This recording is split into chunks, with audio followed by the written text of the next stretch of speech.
There is a Vancouver Aquarium fundraising event called Night at the Aquarium coming up this week. It will be a gala-do with music, entertainment, great food, and an auction or two in unique surroundings. It is my pleasure to welcome John Nightingale, CEO and President of the Vancouver Aquarium, and Executive Chef Robert Clark from Sea Restaurant to Studio 4 to tell us more. Hi, Chef. Hi, how are you today? Hi, Visionary. Good morning. Good morning. I'm well today, you too? I'm great. I thought I'd see you in your hockey gear. Well, we are. We had to wash it after the weekend. Of course, and there's, all that speculation. Should you wash it or not? Apparently, the green men are not washing their outfits. I hear tell. I wondered what that smell was. I know. Apparently, they're not. Well, that's a story for another day. But there's a transient orca, a transient killer whale, who you have rescued, who's named Stanley. Well, the aquarium is part of an ongoing monitoring program for all of BC killer whales, and the whales are all named as they're born and they're discovered by people monitoring. Yeah. And so one of the transients, a group of killer whales came through Burrard Inlet about a month ago, and with them was a young male calf who now, because they went through Stanley Park, and because we're all seeking Stanley Cup anyway. Yes.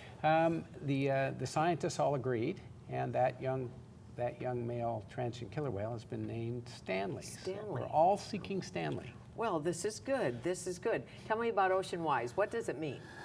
It means a lot. It means a lot to, it means a lot to me, it means a lot to the aquarium, and it means a lot to the health of the oceans. I think the Vancouver Aquarium has done a phenomenal job in taking an idea and being able to convince restaurants all across the country to actually start to think responsibly and to participate in a movement that is necessary for our future. So before I eat a scallop or some wild salmon or some farm salmon or whatever other kind of fish I partake in, what question should I ask? I mean, it's a little complicated, especially at Sea Restaurant, to say, I don't know, do you think this was a fish, part of bycatch, or was but it doesn't a fish that wasn't farmed properly? It doesn't have to be complicated. Okay. You should always ask, you should always know where your food comes from. That's Exactly. The only question you need to know is where did this come from? And that will help answer a lot of the questions. But the power and the success of the Oceanwise program has been that it's made it easy for consumers to make the right choice. Up until then, you had to, it was confusing and murky. But if you go to a restaurant and they have the Oceanwise, and they're part of the Oceanwise program, and they have the sustainable seafood options labeled, right, then if you truly are concerned, you can make a responsible choice. Sure. So a sustainable seafood option means that the fish or the shellfish was harvested from a stock that is known, and there's some data that says the population is healthy, so not too many are being taken, and it was harvested in a way that doesn't damage the environment. So trawl nets didn't rototill the bottom while the fish was being caught. And the whole Oceanwise program is in response to the single biggest problem facing our oceans today, and that's overexploitation or overfishing. Sure. So, give us 5 or 10 years, climate change will have a significant impact. But right now, it's overfishing. And are there particular fish you just simply don't eat because they have been overfished? Yes, there are. Like? The famous one, the poster child is Chilean sea bass. It was a fish that 25 years ago wasn't eaten, wasn't served in restaurants, wasn't available in the seafood industry. Right. And people discovered, hey, they taste pretty good. And they do. And they caused what we call a gold rush fishery. So a ton of fishing gear descended on South America, overfished the stocks to the point where an average Chilean sea bass that used to be 4.5 feet long is now 18 inches long, and not growing to the size where they reproduce. Sure. So do restaurants fool with that at all? Do they tell you it's Chilean sea bass, but it's not? What are the rules?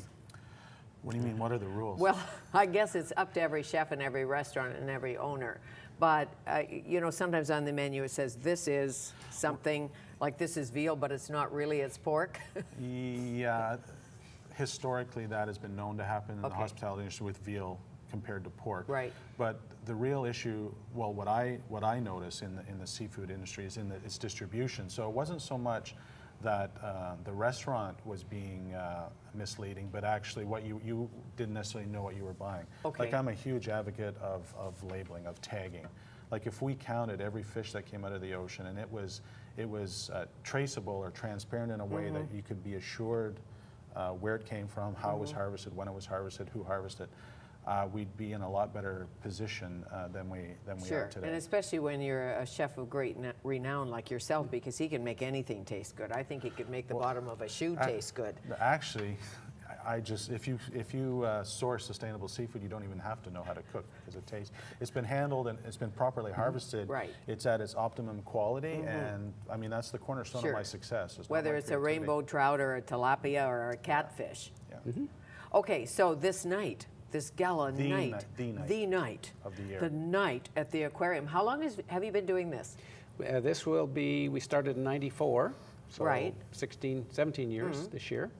And it was the first of the galas, fundraising galas, to get out of a hotel ballroom. How great. So it's actually at the aquarium. At the aquarium, and it's Night at the Aquarium is sort of loosely comes from the movie Night at the Museum, where things come alive after Right. dark. And the aquarium comes alive in lots of ways, with music and great wine, and all of the seafood is sustainable. Oh, great. It's Oceanwise. And you can pat a beluga on the nose or not? Well, not probably. Not, probably. But Not if you're sober. the auction is terrific. It features BC experiences, ranging from Sonora Lodge and That's a nice spot. and some traditional things like some of the fishing trips to Langara Lodge. But That's unique, another nice spot. unique So experiences. you're not as well. going to the tacky places at this gala? No. No. And Have you been to Sonora and some of those I have places? been, right? Caught some fish, did you? No, actually. But, Catch and release? or just visit. Sonora Lodge, both of those places are good examples Right. of tremendous wildlife. They're out in amazing BC. Right. They're great places to visit. And when you get to go visit with the kind of luxury that some of Sure. those Anywhere near experiences Haida provide. Gwaii. Yeah. I could stay there. Yeah, the night of the aquarium, it's very important. For the hospitality industry, it's our opportunity to give back to the aquarium, because it costs a lot of money to run the programs, the outreach that the aquarium does in all aspects of its educational incentives or its initiatives requires funding. Okay. And the night at the aquarium is the opportunity to come out and support. And all the money the goes Vancouver back to Aquarium. the aquarium, to the educational programs? All How the does money- it filter yeah. down? All of the proceeds from Night at the Aquarium go directly to the aquarium's conservation, education, and research programs. And Rob's correct. That's how we fund our expanding menu of education programs, our ability to do programs like Oceanwise. That's funded by the aquarium Sure. on a nationwide basis. So Okay, and is it hockey night? It could be. it could be. And if it is, we'll make arrangements so people I are bet not you left out of the will. action. No. So they needn't fear. No, I'm sure not.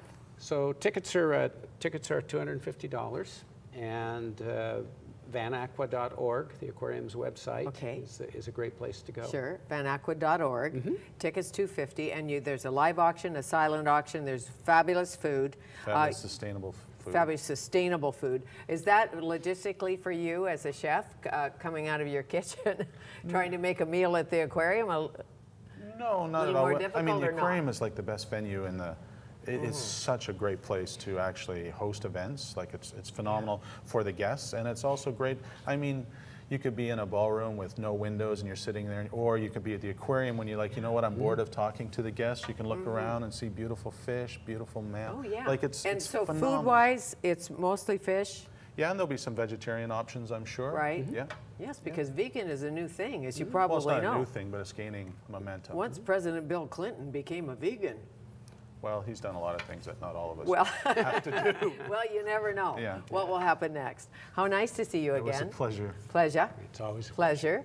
Okay, so Rob Clark and Dr. John Nightingale, our guests. Night at the Aquarium, gala fundraiser. That's this Friday, 7 until midnight in a very unique spot